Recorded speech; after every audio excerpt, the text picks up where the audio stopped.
Hello guys welcome back to my channel. So ఇంకా Dabangg Delhi versus Puneri Paltan match గురించి చెప్తే fantastic match అని చెప్పొచ్చు. One of the best match, ఎందుకంటే గోల్డెన్ రైడ్ వరకు వెళ్ళింది బ్రో మ్యాచ్ అయితే మాత్రం. ఇరుజంట్లు కూడా నువ్వా నేనా అన్నట్టు ఆడారు, కానీ లాస్ట్ వరకు ఎవరు వదిలిపెట్టలేదు.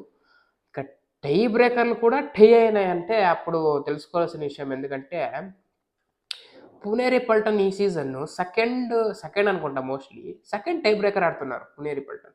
ఫస్ట్ ఒకసారి బెంగళూరు బుల్స్తో ఆడారు ఫస్ట్ మ్యాచ్. ఇంకా నెక్స్ట్ ఇప్పుడు దబాంగ్ ఢిల్లీ, అది కూడా టై బ్రేకర్ కాకుండా ఉండిండే. ఎందుకంటే వాళ్ళు ఫస్టే గెలుస్తుండే, గోల్డెన్ ఎయిడ్ వరకు పోకుండా ఉండుండే. సో ఎప్పుడో కొద్దిగా అక్కడ పునేరి పల్టన్ కొద్దిగా క్యాల్కులేషన్ మిస్ అయ్యారని చెప్పొచ్చు. ఎందుకంటే టై బ్రేకర్ ఫస్ట్ ముందర అక్కడ సచిన్ తన్వర్ ఏదైతే రైడ్ చేశాడో, ఇప్పుడు బాక్ లైన్ అయితే క్రాస్ చేయలేదన్నమాట. ఆ బాక్ లైన్ క్రాస్ చెయ్యకుండా ఉండేదానికి అక్కడ అజయ్ ఠాకూర్ చూడాలి మాత్రం బగ బగ బగ బగ మండిపోయాడు. అట్లా ఒకటేసారి అరిచేసాడు చరిత్రలో, హై హై హై. ఇంకా బూతులు రాలేదు అంతేగాని ఇంకా వదిలితే కొట్టేటోడు కూడా అట్లా అరుస్తాడు. ఎందుకంటే సచిన్ తన్వర్ మనకు తెలిసింది one of the experienced player. అక్కడ 30 సెకండ్స్ స్కిల్ చేశాడు తను. బాక్ లైన్ ఒకటేసారి అటెంప్ట్ చేశాడు. అది సర్ప్రైజింగ్ అనిపించింది. ఎందుకంటే సచిన్ తన్వర్ లాంటి ఒక ఎక్స్పీరియన్స్ ప్లేయర్, ఒకసారి కోట్లకు పలికినటువంటి ప్లేయర్ మనకి డిపెండర్ లాగా భయపడుతూ భయపడుతూ బాక్ లైన్ అది అట్లుంటుంది. కాలు అట్లా పెడితే ఇట్లా పెట్టి అట్లా తన్నితే ఒకసారి ఒక డిఫెండర్ని అట్లా తన్నుంటే కనుక కొద్దిగా ఏదో ఛాన్స్ ఉండే, కానీ అక్కడ పజల్ అట్రచలి కొద్దిగా భయపడుతున్నాను అనమాట. ఈ సీజన్ కొద్దిగా ఏంటది కొద్దిగా అగ్రెసివ్గా వచ్చాడు పజల్ మాత్రం. ఎందుకంటే లాస్ట్ టైం బెంగళూరు బుల్స్ చూసినప్పుడు ఆకాష్ ఇండే బెదురుకున్నాడు.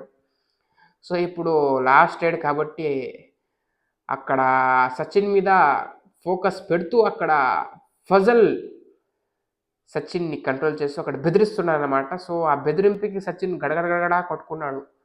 సో అక్కడ లాస్ట్కి బాక్ లైన్ మీద కాలు పెట్టకుండా వచ్చాడు. ఆ తర్వాత టై బ్రేకర్ అయితే వచ్చేసింది అనమాట. సో అది పజల్ మనకి ఎంతో ఎక్స్పీరియన్స్ అయినటువంటి ప్లేయర్. ఆ ఎక్స్పీరియన్స్ మనకు కొంటవుతుంది ఇట్లాంటి మ్యాచ్లో.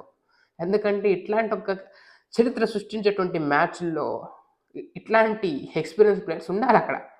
అఫ్కోర్స్ ఇంకా అవసరం పక్క అటువైపు ఏంటి అక్కడ రైట్ కార్నర్లో రైట్ ఇన్లో అక్కడ మనకి సురుచిత్ అయితే ఉన్నాడు కాబట్టి ఇంకా ఆయన కూడా అరుస్తుంటాడు.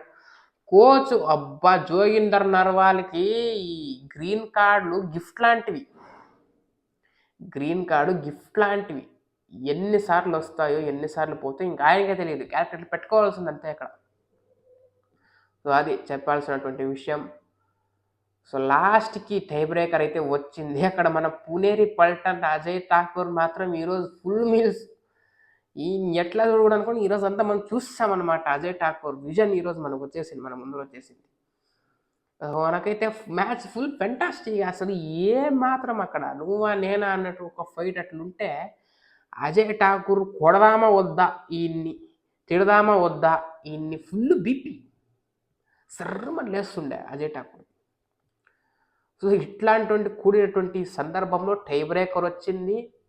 టై బ్రేకర్లో లాస్ట్ రైడ్ వరకు కొద్దిగా ఓపికగా కూసున్నాడా అంటే కూడా లేదు, ఓపిక ఉండలే. తను ఎప్పుడు కూర్చున్నాడంటే గోల్డెన్ రైడ్లో టాస్ ఓడిపోయింది పునేరి పల్టన్.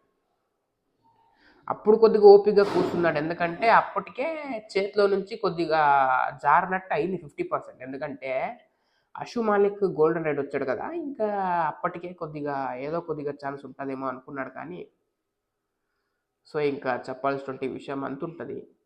సో ఇంకా అప్పటికే కొద్దిగా 50% హోప్స్ అయితే వదులుకున్నట్టు ఉంటాడు కొద్దిగా, అట్లా అనుకుంటాం కొద్దిగా అంతసేపుకి. సో ఇంక ఏంటో మనకు తెలియాల్సినటువంటి విషయం ఉంటుంది. సో లాస్ట్కి అగ్రెసివ్నెస్తోని గలగల కొట్టేసుకుని అజయ్ ఠాకూర్ అయితే అగ్రెషన్ని కంట్రోల్ చేసుకున్నాడు గోల్డెన్ రైడ్కి. బెస్ట్ విషయం. సో ఇంకా జోగిందర్ నర్వాల్ ఒక పక్క వీళ్ళని చూసుకుంటే మ్యాచ్ అయిపోయేది సగంకి.